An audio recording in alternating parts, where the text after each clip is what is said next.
played The Sims? Yeah. Well, this may be familiar to you then. I am God.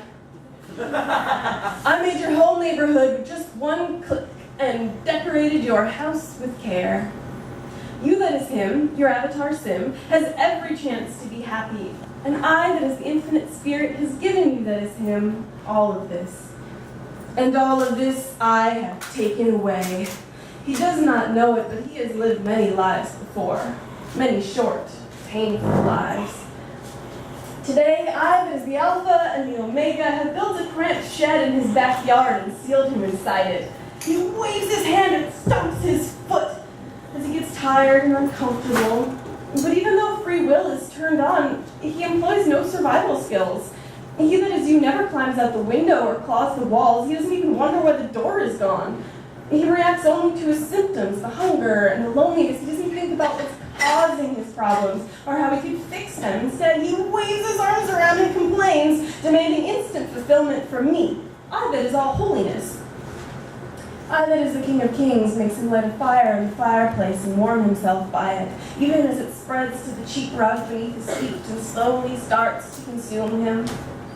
His thought bubbles grow red and jagged with furious, urgent agony, but he will never stop, drop, or roll. Just like you, he bitches about his problems and expects me to make them go away like I owe him something. I could, of course, because I'm omnipotent, but I won't, because the only difference between the two of you that I can see is that him I can kill over and over without going to jail.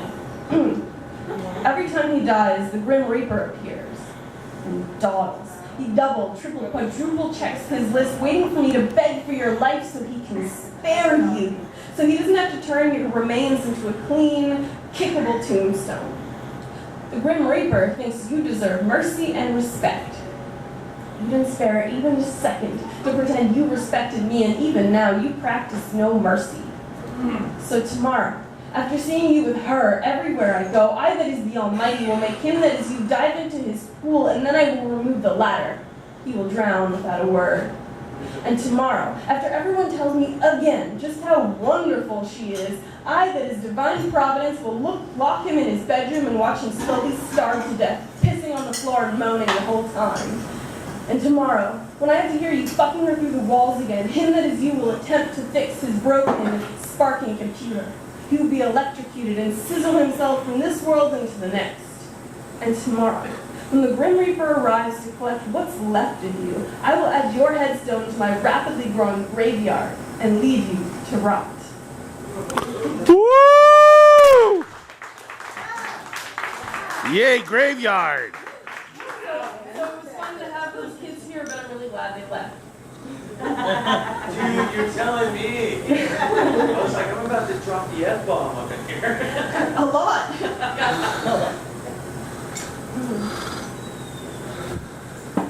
It's so hard to ask for what I actually want, because giving someone else what they want is the easy way to beg them to stay with you without having to say it.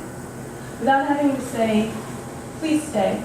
I will let you know only the desires of your own heart, show you only the bits of me that agree with you or can be disguised to seem so. Come love yourself in me. Come love me for the mirrors welded around my heart. Only not this time. That mythical bird, the second chance, has imbued me with oblivious disinhibition. I am so delighted to have you back in my life, I forgot not to show it to you. I'm having all sorts of wants and desires near you, of you, out loud, and you haven't run away yet. Unfortunately, the title of that poem is But You Will in About a Week.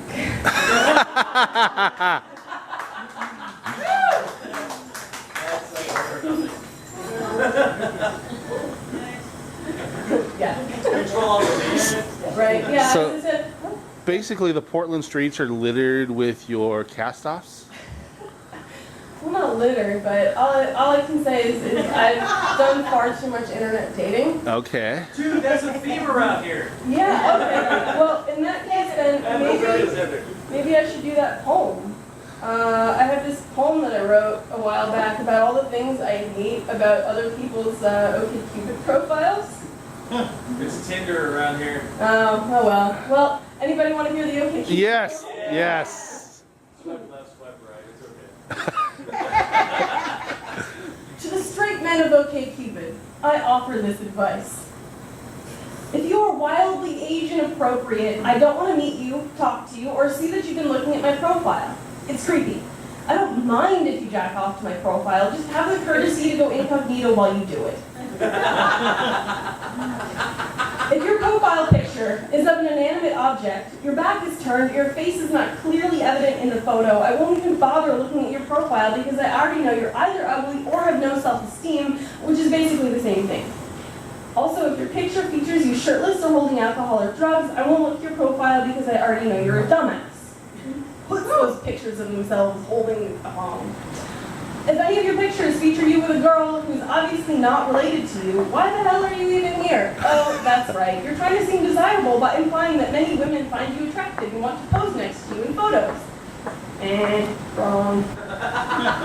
We know she either dumped you as a friend or had no idea who you were. And if you couldn't figure out how to take a picture without that cell phone or camera in it, I know that you either don't understand mirrors and how they work, or your arm isn't strong enough to hold a phone at arm's length, and or you don't have the patience to take more than one photo. Either way, you're not worth my time. If your description of yourself includes any kind of, oh, I can't describe myself in such a small space, you're a coward. Frankly, if you don't know who you are, I don't want to know who you are either. Oh, are you a free spirit? Then you certainly wouldn't want me to pin you down by sending you a message, would you? If the message you send me is monosyllabic, generic, or anything along the lines of get off my internet and onto my dick, I will not answer it. Seriously, does that ever work? Rhetorical. If the grammar and punctuation in your profile or message is something an 8th grader should be ashamed of, you definitely don't want to meet me, because I will force teach you the difference between colons and semicolons and why misusing apostrophes means you're paying for dinner. Normally I'd go Dutch. And finally, if your profile claims that changing compromiser for suckers, fuck off. You're an arrogant bastard, nobody likes you. So straight men of OkCupid, you now have officially been warned and there are no more excuses. Pull it together, act like a human being, or get the fuck off my internet. Yeah.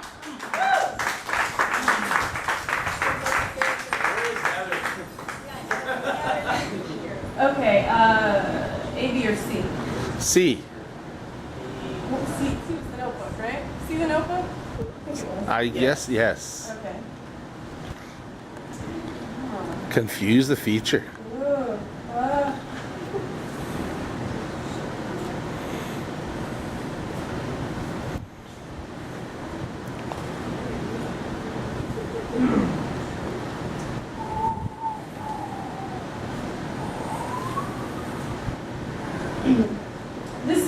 I'd like your feedback on this because it's cute, but I don't know if it's worth expounding on. So please, I would love to hear what everybody thinks of this one. Like a notebook.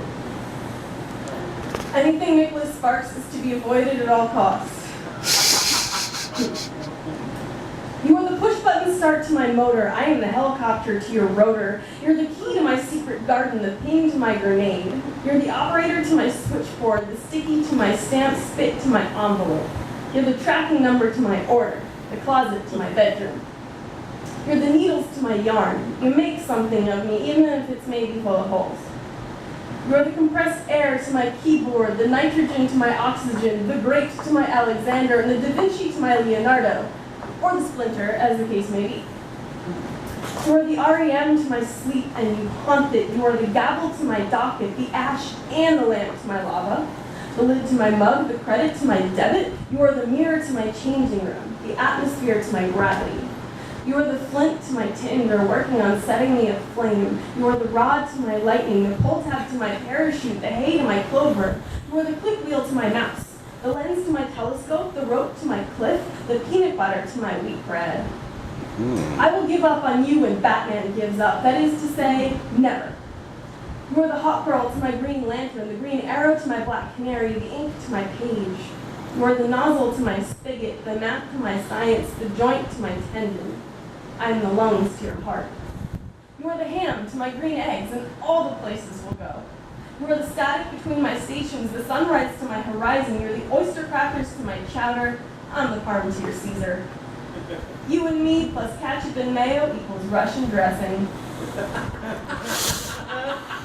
You are to me what the shell is to the hermit crab, never what the pearl is to the oyster. You are the warm happy to my sleepy, the hearth to my fire. You are also the nibbling mice to my wires and the nail to my tires. Yet also, somehow, both moon and sun to my moon and sun. And also, you're just kind of awesome. Yeah! That was a cool poem. Keep it, yes. Well, I want to hear some other feedback too, besides just yours. Okay. I'm biased. That's fine. As long as you acknowledge your bias. I say what he says. There's something different. Yeah? Not really different, I guess, but yeah. Well, I'm sure you've noticed there's a bit of a nerdy theme in my poems. My next gig is performing at Rose City Comic Con on September 20th. We're doing a nerd slam. I heard about that. Yeah, so come on down. There's a train that goes right there. I took it 2 weeks ago. And they won't let him back on. We'll get into that debauchery later. What was the hotel? Jupiter, that place is, Oh yeah, that place is that pretty place is cool. fucked up. You stayed at the Jupiter Hotel? Yeah, I didn't know what I was getting into. I walked in, I was like, oh, this place is cozy. Why is there condoms and lube next to my bed? I didn't realize. I was in a room there once, and there were no condoms and lube. You're kidding me? I'm not kidding you. Since you've been there, they've added. Oh. They definitely improvised. No, that sounds like an improvement. That sounds pretty good. You know, Full service hotel room. apparently they pay attention to their comment cards. Were you there a few years earlier too? Oh, no, I don't know. I was just comparing you to trash. Okay, well how about I bring the mood down now? Okay. The thing about unrequited love is that the pain is the good part. The choking, feverish nausea is the great part. The obliterating intensity is the best part. If I ever get you, I will say, you are the only one I've ever really loved, and I will be telling the truth. If I never get you, I will love the one I'm with through tunnel vision. Love with a focus tight enough to ignore what I can't have. I will pretend that you have not become my definition of love, that I do not set my heart by you. Everything I love about other people is not because it reminds me of you. I will pretend that I am not settling. I will pretend that I am not settling. I will pretend that I am not settling. If I remember one thing on my deathbed, it will be your smell. Woo!